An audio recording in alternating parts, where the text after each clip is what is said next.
আসসালামু আলাইকুম রহমতুল্লাহ। আজকে আমরা শিখব যে কোনো ফলাফলকে কিভাবে দশমিক ভগ্নাংশে রূপান্তর করা যায়। প্রথমেই আমরা একটা উদাহরণ দেখে নেই। এখানে আছে 1 ডিভিশন 105 ইকুয়াল টু মান আসতেছে এখানে 9.523। এরপরে আরও মান আছে, মানটাকে আমি নিলাম না। ইন্টু হচ্ছে 10 ইনভার্স 3।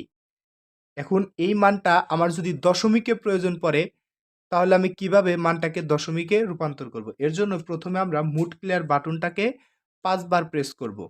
তাহলে 1 2 3 4 5। এরপরে যে নর্মাল আছে এটাকে অ্যাক্টিভ করার জন্য আমরা 3 বাটনটাকে প্রেস করব। এরপরে এখানে দেখতে পাচ্ছি আমরা 1 আর 2 লেখা আছে, দুইটা। এর মধ্যে আমরা 2 নাম্বারটাকে প্রেস করে দেব। তাহলে কিন্তু মানটা দশমিকে চলে আসছে।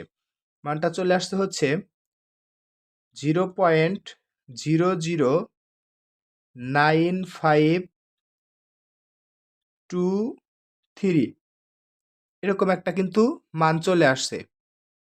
এরপরে যদি আমরা আরেকটা দেখি, এখানে দেওয়া আছে 0.05 ইন্টু 0.06, মান আসতেছে হচ্ছে 3 ইন্টু 10 ইনভার্স 3। এখন এই মানটাকে আমি যদি দশমিক ভগ্নাংশ আনতে চাই তাহলে কি করব? 5 বার এখানে চাপ দেব। 1 2 3 4 5, এরপরে 3, এরপরে 2। তাহলে কিন্তু মানটা চলে আসছে 0.003। এভাবে কিন্তু আমরা যে কোনো মানকে বা ফলাফলকে কিন্তু দশমিক ভগ্নাংশে রূপান্তর করতে পারবো।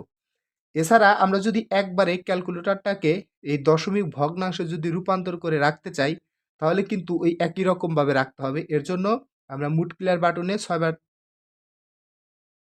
এজন্য আমরা এই মুড ক্লিয়ার বাটনে 5 বার চাপ দিব।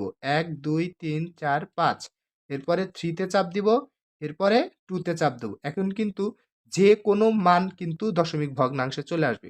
যেমন এটাকে আমরা দেখি যে 1 ডিভিশন 105, মানটা কিন্তু এখন দশমিকে চলে আসতেছে, এবার আর সাইন্টিফিকে কিন্তু আসেনি।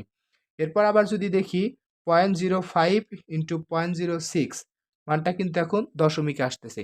এখন যে ক্যালকুলেটরটা যে মুডে আছে, এটা কিন্তু যে কোনো মানকে কিন্তু সে দশমিক ভগ্নাংশ দেখাবে।